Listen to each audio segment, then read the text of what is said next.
ഓം ശാന്താകാരം ഭുജഗശയനം പത്മനാഭം സുരേശം വിശ്വാധാരം ഗഗനസദൃശം മേഘവർണം ശുഭാംഗം ലക്ഷ്മീകാന്തം കമലനയനം യോഗിധ്യാനഗമ്യം വന്ദേ വിഷ്ണും ഭവേകരം സർവലോകൈകനാഥം. ഓം നമോ ഭഗവതേ വാസുദേവായ. നമോ ഭഗവതേ വാസുദേവായ. ഓം നമോ ഭഗവതേ വാസുദേവായ. ഓം ശ്രീകൃഷ്ണായ പരബ്രഹ്മണേ നമഃ. എല്ലാ സജ്ജനങ്ങൾക്കും ഗുരുവായൂരപ്പൻ്റെ നാമത്തിൽ സാഷ്ടാംഗ പ്രണാമം. ശ്രീകൃഷ്ണ ചരിതാമൃതത്തിലെ 77-ാമത്തെ അധ്യായമാണ് ഇന്ന് നമുക്ക് ചിന്തിക്കേണ്ടത്. ദന്തവക്രൻ, വിധൂരധൻ, രോമകർഷണൻ എന്നിവരുടെ വധം ആണ് ഈ അധ്യായത്തിൽ ചിന്തിക്കേണ്ടത്. ശിശുപാലൻ, ശ്വാലൻ, പൗണ്ട്രൻ എന്നിവരുടെ നിര്യാണത്തെ തുടർന്ന് ദന്തവക്രൻ എന്ന പേരോട് കൂടിയ വിഡ്ഢിയായ മറ്റൊരു അസുര രാജാവ് സുഹൃത്തായ ശ്വാലന്റെ മരണത്തിന് പ്രതികാരം ചെയ്യാൻ വേണ്ടിയിട്ട് കൃഷ്ണനെ വധിക്കാൻ ആഗ്രഹിച്ചു. വേണ്ടത്ര ആയുധങ്ങളോ പടക്കോപ്പുകളോ ഒരു രഥമെങ്കിലുമോ ഇല്ലാതെയാണ് അയാൾ യുദ്ധരംഗത്തെത്തിയത്. അത്രയ്ക്ക് പ്രക്ഷുബ്ധനായിരുന്നു അയാൾ. ചുട്ടുപഴുത്ത കോപം മാത്രമായിരുന്നു അയാളുടെ ഏക ആയുധം. കയ്യിൽ ഒരു ഗദ മാത്രമുണ്ടായിരുന്നു.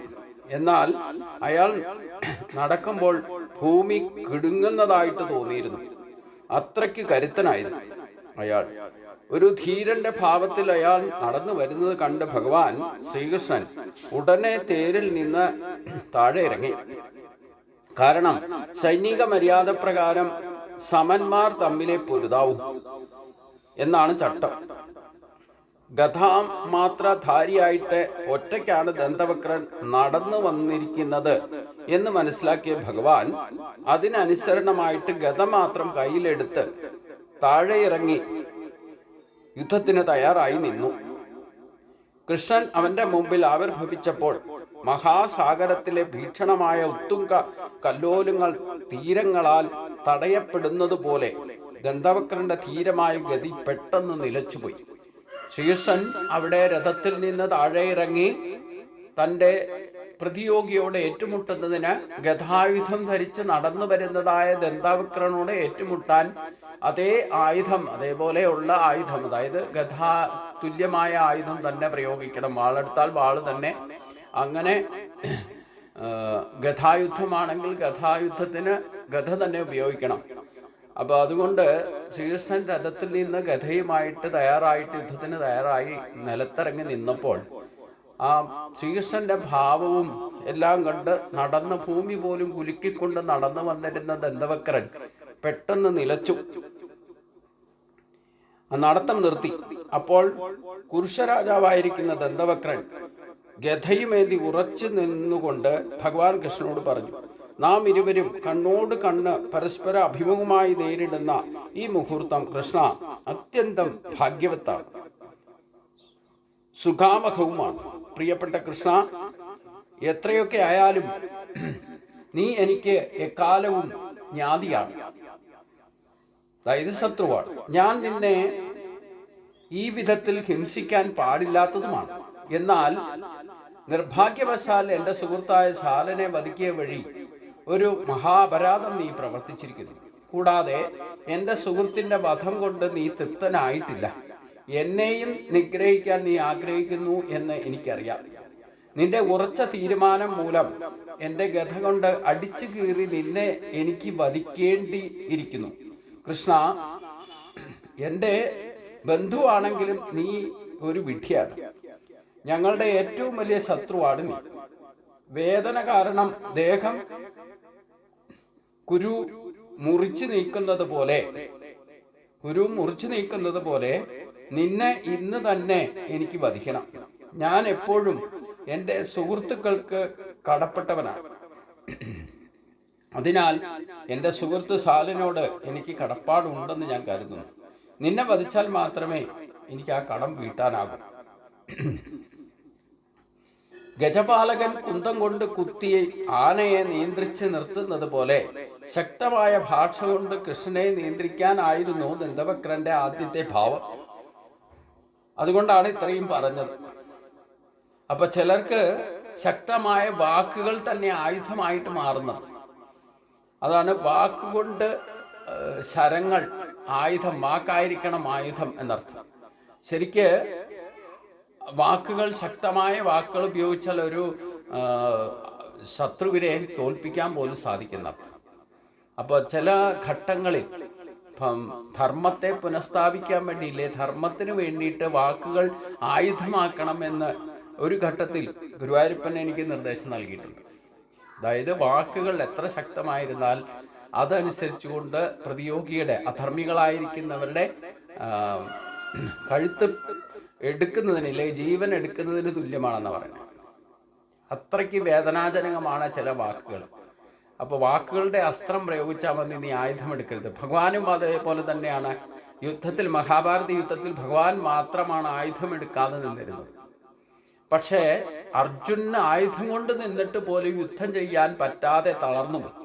ആ സമയത്തും ഭഗവാന്റെ വാക്കുകളാണ് അർജുനെ ഉത്തേജിപ്പിച്ചത്. അപ്പൊ ആ വാക്കുകളുടെ പ്രേരണ കൊണ്ടാണ് ശരിക്കും മഹാഭാരത യുദ്ധം നടന്നത്. അർജുനൻ പിന്മാറിയിരുന്നെങ്കിൽ യുദ്ധം നടക്കാതെ പിന്തിരിയേണ്ടി വന്നേനെ, എല്ലാവർക്കും യുദ്ധം നടക്കാതിരുന്നേനെ. അപ്പൊ ഭഗവാന്റെ വാക്കുകളാണ് അതിനുള്ള ഉത്തേജനം നൽകിയത്. അപ്പം നല്ലതായാലും ചീത്തയായാലും ചില സമയത്ത് വാക്കുകളാണ് ആയുധമാകുക എന്നർത്ഥം.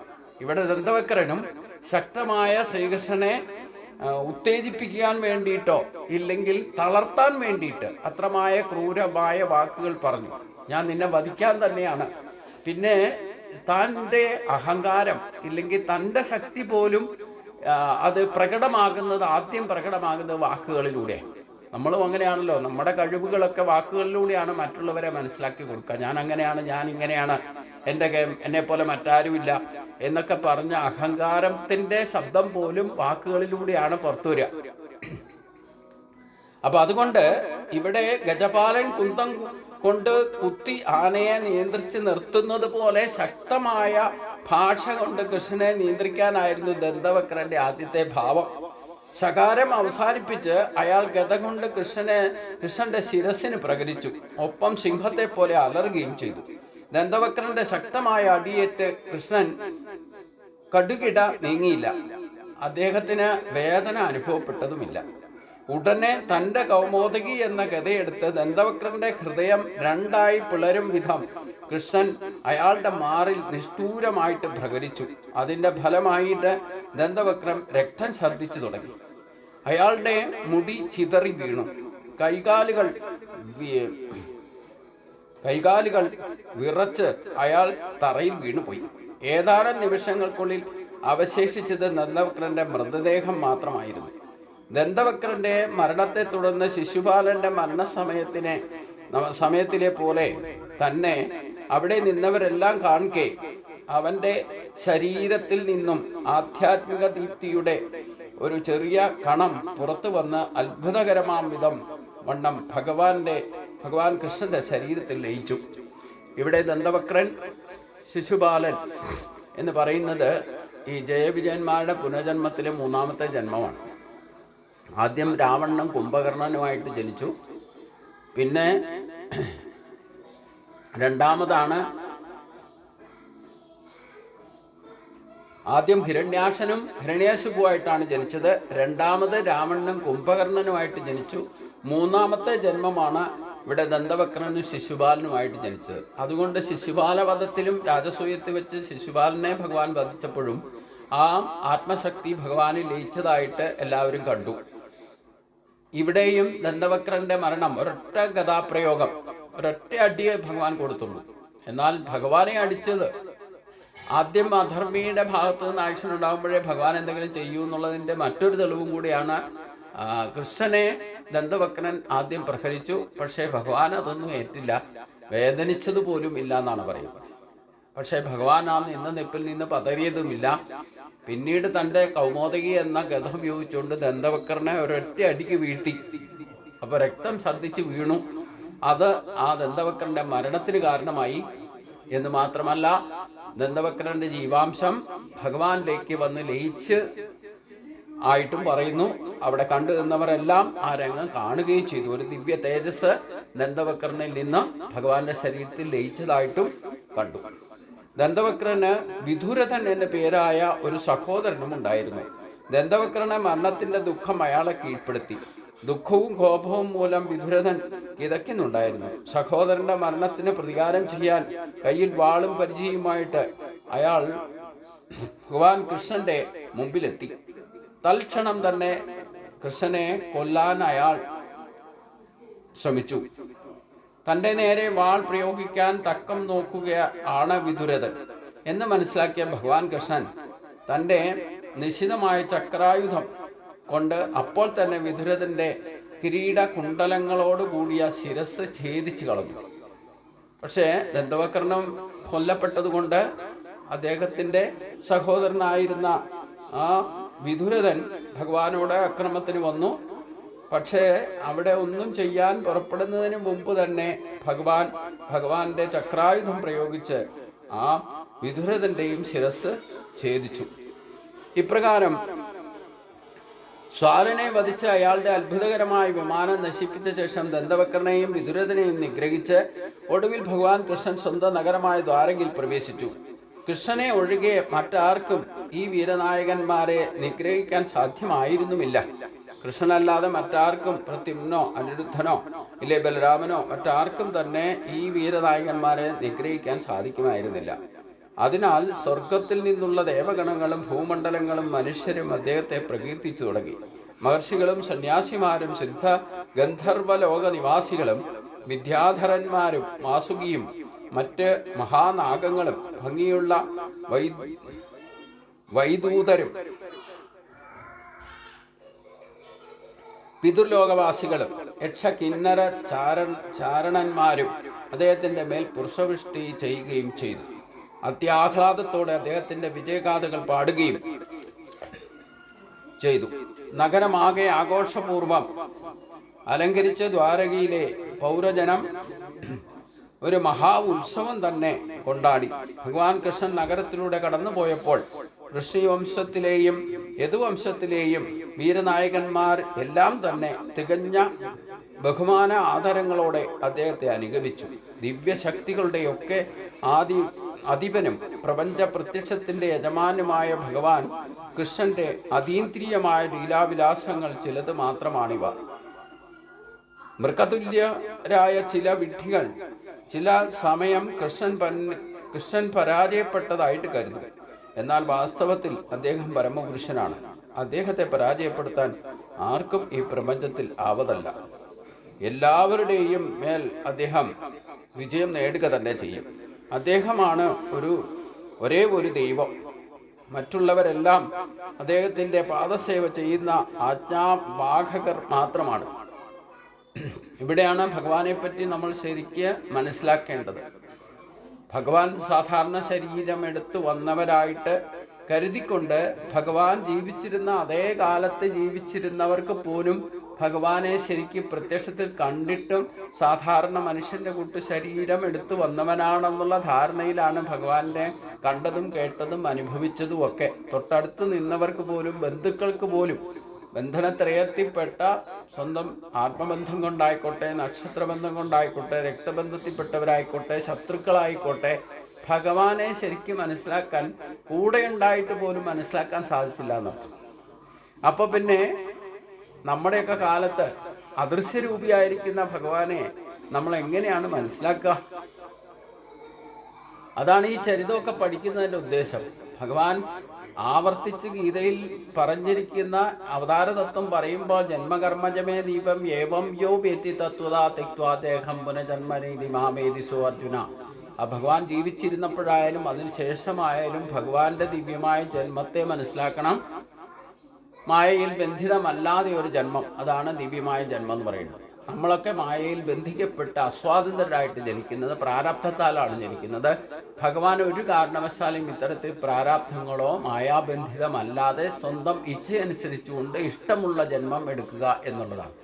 നമ്മുടെ പ്രാരാബ്ധം ഒഴിവായി കഴിഞ്ഞാൽ, അതായത് പൂർവജന്മാർജിതമായിട്ടുള്ള ആ സഞ്ചിത കർമ്മങ്ങളെ ഒക്കെ അനുഭവിച്ച് തീർത്ത് പുതിയതായും ക്രിയേറ്റ് ചെയ്യാതിരുന്നാൽ, ബന്ധനങ്ങൾ ഉണ്ടാകാൻ കാരണം എങ്ങനെയാ?